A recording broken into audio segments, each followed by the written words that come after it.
Hello friends, আমি মনি। আমার নতুন চ্যানেলের নাম নীলমণি। নীলমণি চ্যানেলে তোমাদের সবাইকে স্বাগত জানাই। আজ আমার চ্যানেলে আমার নতুন ভিডিও শেয়ার করতে চলেছি, তোমরা দেখো। তো চলো, এখানে আমি 1 কেজি মাংস নিয়ে নিয়েছি। আর মাংসটাকে আমি নুন, হলুদ আর সর্ষের তেল আর একটুখানি শুকনো লঙ্কার গুঁড়ো দিয়ে মেখে রেখেছি আধ ঘন্টা মতো। তো চলো মাংসটা কীভাবে রান্না করি দেখে নেওয়া যাক। মাংসে দেওয়ার জন্য আমি নিয়েছি এখানে 4টে পেঁয়াজ, 1 টুকরো আদা আর কটা কাঁচা লঙ্কা আর রসুন আর একটা টমেটো।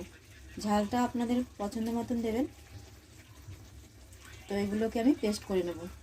তো আমি এটাকে পেস্ট করে নিয়েছি সব কিছু। এর মধ্যে আমি দিয়েছি হলুদ, লবণ আর জিরের গুঁড়ো দিয়ে আমি একটা এই যে পেস্ট তৈরি করে মেখে রেখেছি এখানে। আমি কড়াই গরম করে কড়াইতে সর্ষের তেল দিয়ে দিয়েছি। তেল গরম হয়ে গেছে, এবার আমি আলুটা ভেজে নেব। আলু দিয়ে দিলাম।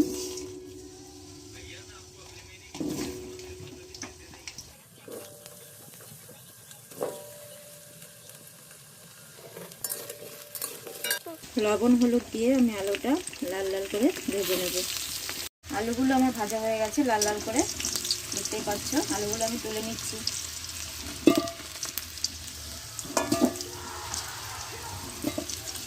তেলের মধ্যে আমি দিয়ে দিলাম গোটা গরম মশলা আর তেজপাতা।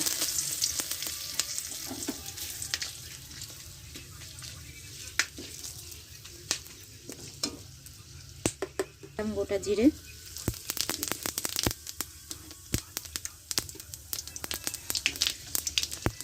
একটু ভেজে নিচ্ছি। এবার যে পেস্টটা করে রেখেছিলাম পেস্টটা দিয়ে দেব।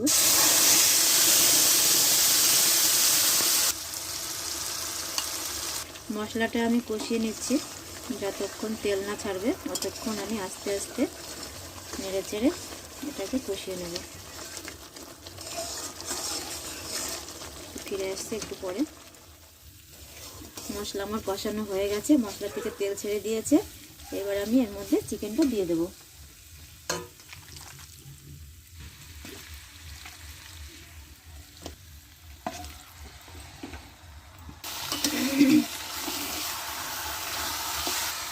মাংসটা এবার ভালো করে নাড়িয়ে চাড়িয়ে মশলার সাথে মেখে নিচ্ছি। এখন আমি চিকেনটা দিয়ে মশলার সাথে ভালো করে মিশিয়ে নিচ্ছি নেড়ে চেড়ে। আর এই সময় আমি আঁচটা জোরেই রাখবো, কষাতে থাকবো।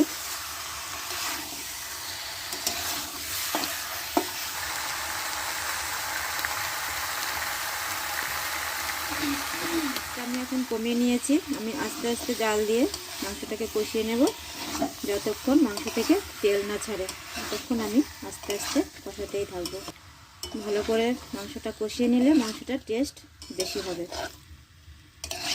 মাংস দিয়ে তেল ছেড়ে দিয়েছে, কষানো হয়ে গেছে ভালো করে।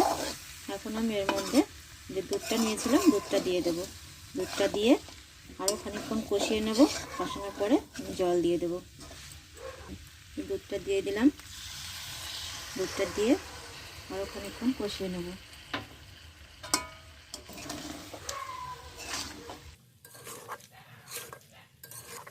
একটু গরম জল করে রেখেছিলাম, আমি জলটা দিয়ে দিচ্ছি পরিমাণ মতো।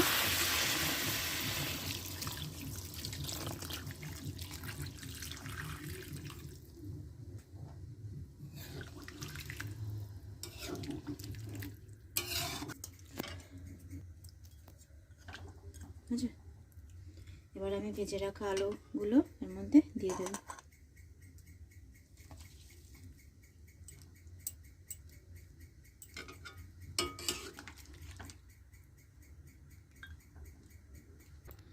জল আরও দিয়ে দিয়েছি, ভালো করে নাড়িয়ে চাড়িয়ে মিশিয়ে নিচ্ছি।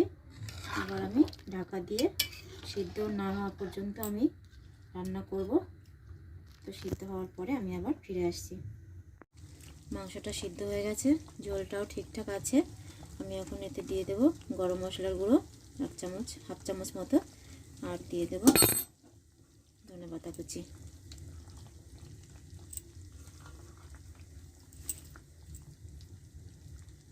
মাংসটা আমি নাড়িয়ে চাড়িয়ে মশলাটা মিশিয়ে নিচ্ছি ভালো করে। মাংস হয়ে গেছে, এবার আমি নামিয়ে নেব, পরিবেশন করে